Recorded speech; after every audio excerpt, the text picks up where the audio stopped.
Bienvenue sur le Courrier du Cœur.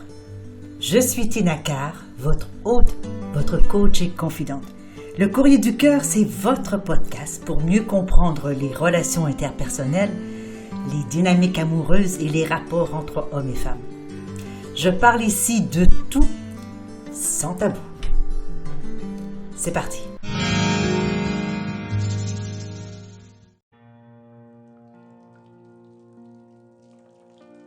Je reçois aujourd'hui une lettre provenant de Christine qui va comme suit.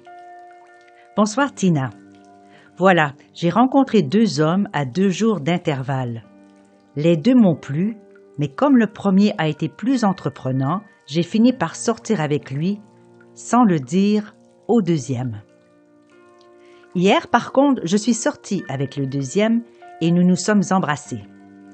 Je lui ai expliqué que j'avais depuis 1 mois un nouveau copain. Il ne l'a pas si mal pris que ça, mais me demande de faire un choix sans trop tarder, car lui est amoureux de moi. Parallèlement à ce deuxième ami, mon copain actuel me dit aussi qu'il est amoureux de moi. Les 2 me plaisent énormément, ils sont totalement différents et se compléteraient presque. La relation que j'ai entamée avec le premier est posée, tranquille, rassurante, je sais où je vais. J'imagine qu'une relation avec le second pourrait être pleine de surprises, sauvage et plus intense. Et pourtant, je rigole bien avec tous les 2. J'ai peur de le regretter si je reste avec mon copain actuel et je me demande sans cesse si j'ai fait le bon choix. En revanche, je crains également de quitter mon copain pour finalement me rendre compte que j'étais mieux avec lui. Pouvez-vous m'aider, s'il vous plaît? Chère Christine, d'abord merci de nous écrire. Bien sûr, ça nous fait toujours plaisir de recevoir des lettres de vous tous et de vous toutes pour qu'on puisse évaluer, regarder, disséquer certaines relations qui peuvent évidemment donner des conseils à d'autres. Alors nous voici devant le phénomène de l'amour triangulaire peut-être. Christine, vous avez 2 prétendants qui sont autour de vous. Mais déjà, c'est déjà pas mal. C'est quand même bien d'être courtisé, de savoir que nous avons suffisamment intéressé certaines personnes dans notre entourage. Ça fait du bien un petit peu à l'ego, ça fait du bien un peu à l'amour de soi, pourquoi pas.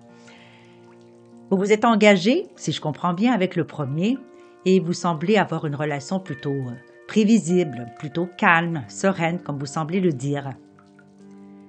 Et pourtant, hier, lorsque vous êtes sorti avec le deuxième, lors de ce baiser, vous vous êtes aperçu peut-être qu'il y avait là quelque chose de plus piquant, de plus sauvage, je reprends vos mots, de peut-être de plus excitant dans votre vie. Vous ne savez pas qui choisir. Et bien évidemment, les 2 vont se demander qui vous allez choisir et surtout, qu'est-ce que vous allez faire maintenant? Parce que vous ne serez pas évidemment l'amoureuse des 2 en même temps. Et pourtant, ça serait quand même parfois des bonnes solutions, surtout pour les femmes. Nous serions faites en principe pour avoir plusieurs hommes parce que voilà, on peut s'attacher à différentes personnes et on a la capacité d'aimer plusieurs personnes. Bon, on pourrait dire la même chose pour les garçons aussi. Alors je vais retenir ce commentaire-là et je vais continuer à parler de votre situation, chère Christine. Il est entendu lorsqu'on connaît peu les gens, puisque semblerait-il que ces 2 garçons que vous avez nouvellement connus, vous êtes seulement depuis 1 mois l'amoureuse du premier, il est difficile pour vous de savoir de qui vous seriez vraiment amoureuse. Parce que franchement, après 1 mois, après une sortie, après quelque temps, c'est pas toujours évident d'être certaine. D'ailleurs, sommes-nous jamais certaines d'aimer quelqu'un ou d'aimer quelqu'un pour la vie? Je ne crois pas. Par contre, il y a des éléments solides, des éléments sûrs, des éléments plausibles, des éléments qui peuvent vraiment peser dans le pour et le contre d'une décision sur lesquels vous pouvez vous pencher. Tout d'abord, il faut comprendre ce qui fait la durabilité d'un couple. Et souvent, on oublie ce que c'est, parce qu'on est tellement pris au début d'une relation, dans l'effervescence, dans la folie, dans la passion, dans l'énergie épouvantablement extraordinaire de la rencontre, de la nouveauté, de l'espoir d'avoir trouvé enfin quelqu'un qui va correspondre à nos rêves, à nos besoins, à nos désirs, à nos projets futurs, qu'on est souvent aveuglé par la réalité des choses. De toute manière, lorsqu'on rencontre quelqu'un dans les premiers temps, on se présente toujours au meilleur de soi. Il est rare qu'on va se présenter comme si nous étions mariés depuis 50 ans. Donc tout ceci pour dire que la nouveauté est excitante et qu'il est difficile de faire un peu de discernement entre les sentiments, l'espoir, l'excitation, la passion et le désir aussi, le désir sexuel. Alors qu'est-ce qu'on peut faire dans ces situations-là? Franchement, idéalement, si j'avais à prendre l'histoire complètement à froid, je dirais qu'idéalement, une personne qui a deux choix prendrait le temps de courtiser l'un et l'autre, peut-être simultanément, peut-être ensemble, comme le temps moderne nous permet de le faire, et de voir effectivement quelles affinités vous développez avec l'un et avec l'autre. Devoir choisir comme ça entre une relation qui dure depuis un mois et une relation, que dirais-je, une relation, un événement, une situation, une soirée qui a terminé par un bisou, par un baiser, le choix est vraiment difficile à prendre parce que vous n'avez pas grand-chose sur lequel vous appuyer pour prendre ces décisions-là. Alors, si vous deviez justement aujourd'hui, après les petites discussions que vous avez vues avec les deux potentiels, les deux partenaires potentiels, je vous poserai les questions suivantes. Si vous regardez sur le long terme, je ne sais pas exactement quel âge vous avez, mais si vous regardez pour le long terme, on parle de 5, 6, 10 ans, comment est-ce que vous envisagez votre vie avec l'un ou avec l'autre?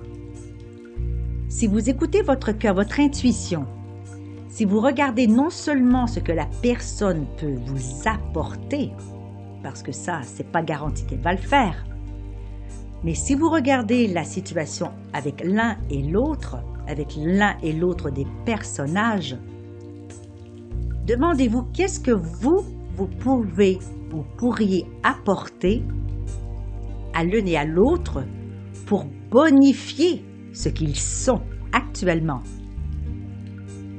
Qu'est-ce que vous pouvez apporter si vous étiez en couple avec l'un et l'autre qui pourrait faire en sorte que ce couple-là serait un couple viable et un couple intéressant à développer?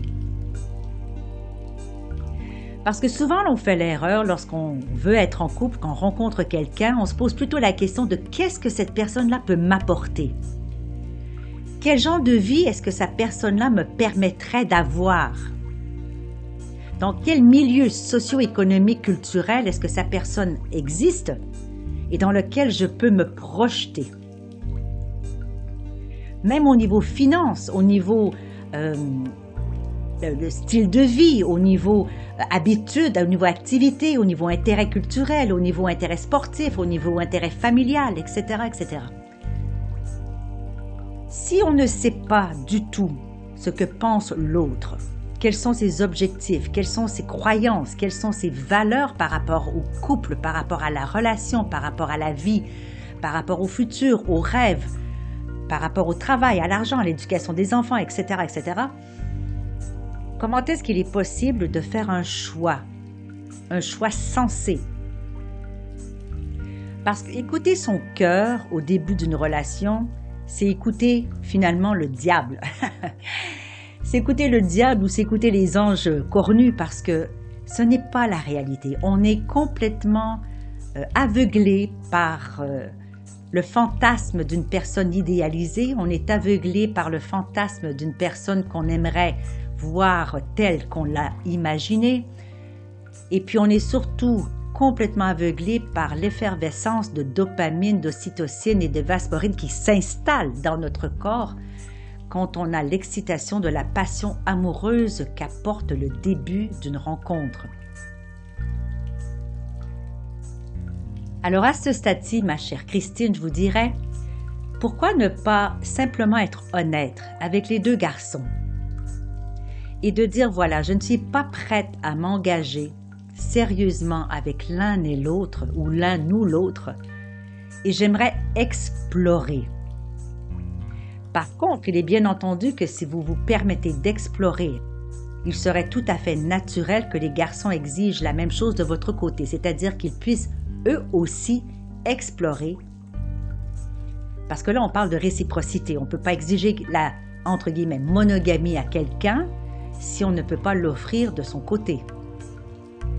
Ou bien, sauf évidemment si les deux sont d'accord pour une telle entente. Alors, si la possibilité n'existe pas, c'est-à-dire si vous ne pouvez pas, selon les désirs de l'un et de l'autre, pouvoir courtiser les deux garçons, qu'est-ce que vous allez faire pour choisir? Eh bien, là aussi encore, il y a deux options possibles, chère Christine. Vous pouvez toujours dire au deuxième qui vous a donné ce petit excitation à travers son baiser, vous pourriez lui dire, écoute, moi je suis avec le premier, je vais quand même me donner une chance de 2-3 semaines, 2-3 mois. Là, c'est à vous de définir le temps que vous voulez allouer à cette relation pour tester, voir, une fois la passion passée, s'il y a possibilité de faire perdurer cette relation et de développer quelque chose de fantastique avec ce premier garçon. Ou bien de dire, je vais tenter l'aventure avec le deuxième et puis je verrai effectivement si je suis en accord avec mon intuition, si je suis en accord avec ce que je voyais dans lui et que je vais vivre effectivement une vie ou une relation plus excitante, plus sauvage, plus passionnelle, peut-être plus charnelle aussi. Pourquoi pas? Là, c'est très, très difficile pour moi de vous conseiller l'un ou l'autre. Ce qui est le plus important, c'est de voir avec vous qu'est-ce que vous entrevoyez comme futur avec l'un et l'autre. Si c'est pour vous amuser, il n'y a pas de souci. Mais si vous voulez construire une relation plus durable avec l'un ou l'autre des garçons, eh bien, il va falloir que vous preniez position sur ce que vous désirez. Et je me répète, pas seulement sur ce que l'un ou l'autre peut vous apporter. Alors, que désirez-vous? Est-ce que l'une personne apporte plus dans ce sens que l'autre? Peut-être que ce serait intéressant de faire un tableau, de côté le pour et le contre de chacun des personnages et de voir où réellement la réalité peut être et non pas ce que votre imagination ou votre fantasme installe. Ensuite, la vie est ainsi faite. Entrer en relation avec quelqu'un, c'est presque un coup de chance, c'est presque lancer les dés dans l'univers. Parce qu'au départ, on n'est pas certain, on ne le sait pas. On pense, on croit, on espère, on fait un acte de foi. Et c'est après qu'on construit la relation. Parce qu'une relation, ça n'arrive pas, ça n'existe pas, ça se construit. Parce qu'avant, on était seul et là, on est deux. Donc, il faut la construire, ce nouveau noyau de trois. Le moi, le toi et le nous. Il faut que ça se construise, ça. Alors, dans quelles conditions vous souhaitez les construire? Si, par exemple, le numéro 1 habite chez sa mère dans le sous-sol et qu'il est au chômage et qu'il n'a pas de rêve, ni d'ambition, ni envie de faire quoi que ce soit de sa vie, est-ce que c'est le genre de personnage avec qui vous avez envie de grandir? Si le numéro 2 est quelqu'un qui a de l'ambition, quelqu'un qui va à l'école ou qui travaille déjà, qui a déjà peut-être sa maison, qui a peut-être déjà sa vie déjà organisée, il est déjà indépendant et autonome, est-ce que c'est ce genre de garçon que vous avez envie d'être à vos côtés? Il faut voir où est-ce que vous êtes vous dans votre vie. Si vous êtes une étudiante, peut-être que le premier garçon convient mieux à votre milieu pour l'instant. Est-ce qu'il va avoir un trop grand décalage avec le deuxième s'il est déjà professionnellement engagé alors que vous êtes étudiante? Vous savez, il y a plusieurs morceaux qu'il faut regarder avant de construire un puzzle. Est-ce que vous avez la même culture? Est-ce que vous avez la même religion? Est-ce que vous avez les mêmes intérêts? Qu'est-ce qui vous différencie l'un de l'autre? Parce que c'est intéressant aussi de voir les distinctions, ce qui nous permet d'apprendre de l'autre. Est-ce que vous êtes une femme qui est curieuse intellectuellement, alors que l'un ou l'autre ne l'est pas? Est-ce que vous êtes une sportive? L'un et l'autre ne l'est pas. Est-ce que vous avez envie de vivre au soleil, l'autre en hiver? C'est un peu tout ça qu'il faut aller voir. Et pas seulement « je pense que ». Il faut aller faire des vérifications. Est-ce qu'on partage les mêmes valeurs? Est-ce qu'on a envie de se débarrasser des mêmes croyances ou des croyances qui nous empêchent d'avancer l'un et l'autre? Est-ce que je peux aider l'autre à se débarrasser de ses croyances? Est-ce que je peux apporter du support à l'autre? Qu'est-ce que je donne à cette relation? Qu'est-ce que je vais donner? Ce que je veux donner à cette relation? Est-ce que nous pouvons développer un intérêt commun? Est-ce qu'on a déjà des bases communes? Est-ce qu'il y a déjà des choses sur lesquelles ça ne marche pas? Exemple, des comportements de jalousie, de narcissisme, de possessivité. Est-ce qu'il y a des problèmes au niveau de l'argent déjà? Alors, à ce stade-ci, chère Christine, je vous dirais, c'est à vous de faire vos devoirs. C'est à vous de voir avec chacun d'eux, peut-être aller faire un pique-nique, aller prendre un verre, aller au restaurant avec l'un et avec l'autre et ayez une discussion vraiment plus profonde, plus réaliste. Et essayez dans cette relation, dans cette discussion, de demander l'honnêteté, de demander d'être vulnérable, d'être ouvert. Parce que vous devez, à ce stade-ci, l'être aussi. Pourquoi? Parce que vous ne voulez pas vous tromper. Et c'est normal, on ne veut pas regretter d'avoir choisi le mauvais candidat. Mais pour être le plus certaine possible, si certaine il en est possible, c'est de vérifier qu'est-ce qui peut fonctionner avec vous et qu'est-ce qui ne peut pas fonctionner avec vous. Et il y a des choses fondamentales dans un couple, comme l'argent, les enfants, si on en veut, si on n'en veut pas, et quel est le statut de chacun des individus dans le couple. À ce stade-ci, chère Christine, je vous dirais d'essayer de rencontrer l'un et l'autre et d'avoir cette discussion, d'aller essayer de tester votre intuition, votre ressenti et essayer d'être plutôt réaliste et de ne pas vous laisser aveugler par la beauté du garçon ou les rêves qui vous pourraient faire miroiter. Soyez objectif, soyez clair dans vos questionnements et essayez d'avoir des réponses claires. Allez dormir là-dessus 1, 2, 3, 4 jours. Allez vraiment méditer, allez réfléchir. Et puis, au final, écoutez votre intuition, écoutez votre cœur, écoutez où il y a de l'expansion dans votre corps lorsque vous pensez à l'un et détournez-vous de l'autre si celui-là vous apporte une contraction dans le corps quand vous y pensez. C'est à peu près ce que je pourrais vous dire à ce stade-ci, Christine. Et comme beaucoup de personnes, on est pris à un moment donné dans notre vie, dans notre recherche relationnelle, dans notre recherche de partenaire de vie finalement, on peut être pris comme ça devant deux choix.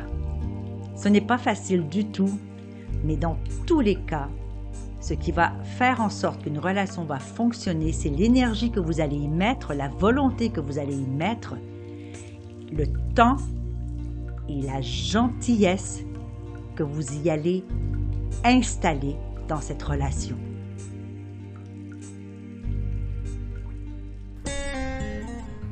Nous voilà à la fin de cet épisode du Courrier du Cœur. Merci d'avoir été là et d'avoir partagé ce moment avec moi. J'espère que vous y avez trouvé de la valeur. Si vous ne l'avez pas déjà fait, eh bien, je vous invite à vous abonner à ce podcast afin de manquer aucun épisode. Et vous pourriez, par la même occasion, si le cœur vous en dit, écrire un commentaire ou laisser une appréciation avec quelques étoiles. Alors, je vous retrouve dans un prochain épisode du Courrier du Cœur. Mon nom est Tina Carr, je suis votre hôte, votre coach et votre confidente. À bientôt.